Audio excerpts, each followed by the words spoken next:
Welcome to this lecture about database theory. My name is Roy Groth and I work at the GIS Center at Lund University. And my name is Lars Harrier, and I also work at the GIS Center, Lund University. Today we will talk about these things. We will give you an overview of different types of databases. We will motivate the use of databases. That is, why should you use databases and not something else? And we'll also give an overview of relational databases, which are by far the most common type of database. So the term database will go through the whole lecture. Exactly. And that you could visualize. You visualized it in the first picture where you had a lot of different data. It could be maps and tabular data and everything that is stored in this, exactly. In this database. You can store just about anything in a database. Mm-hmm. So this deals about storing data today and retrieving the data you have stored, perhaps. Yes, more or less.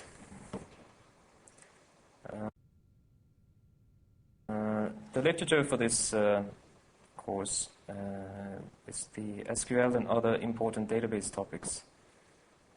This book is available in digital format if you don't want the paperback version, and you can find it at the Amazon webpage.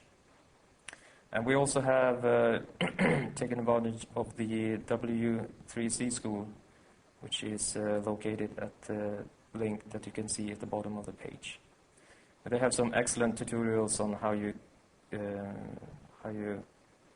use the database language, which we will go through in a later lecture. This SQL language. Exactly. Yes.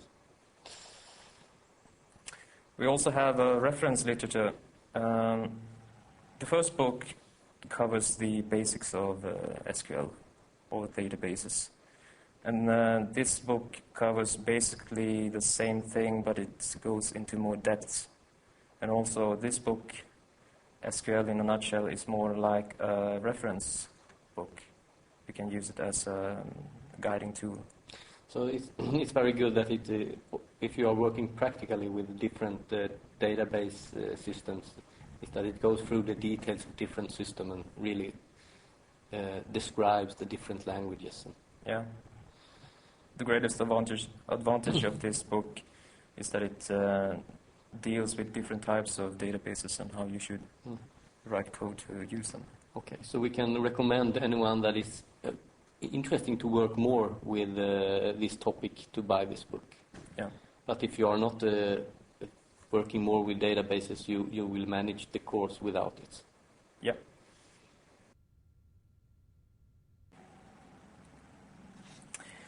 A little about data storage.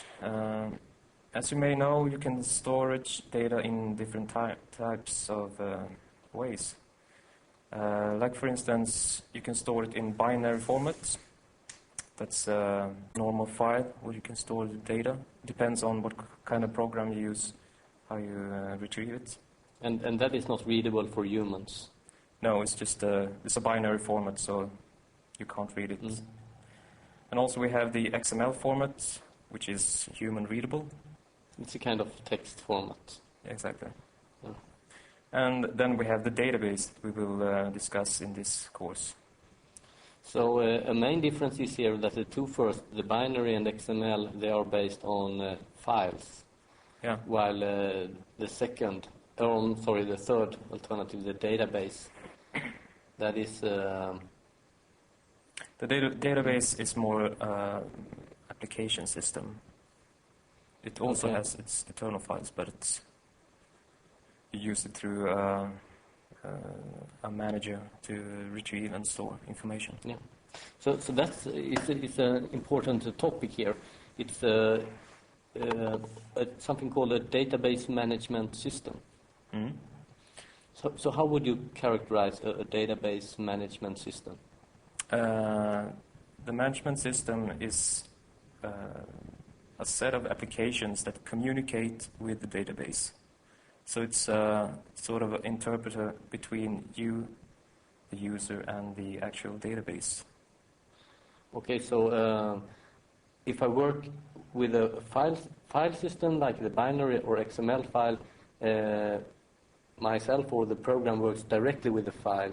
But if I store the data in a database, it is so that I communicate with the database management system. Yeah. And Which then acts as a middleman between you and the actual data. Okay.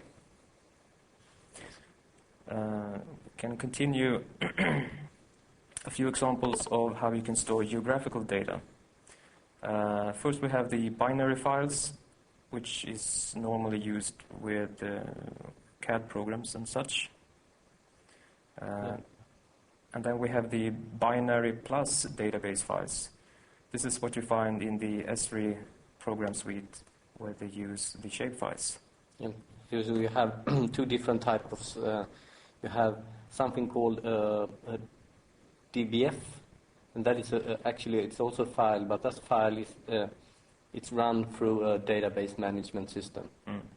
While another file called the SHP file, that's the file that contains the geometry, and this file is run directly by the program. So that's a file storage.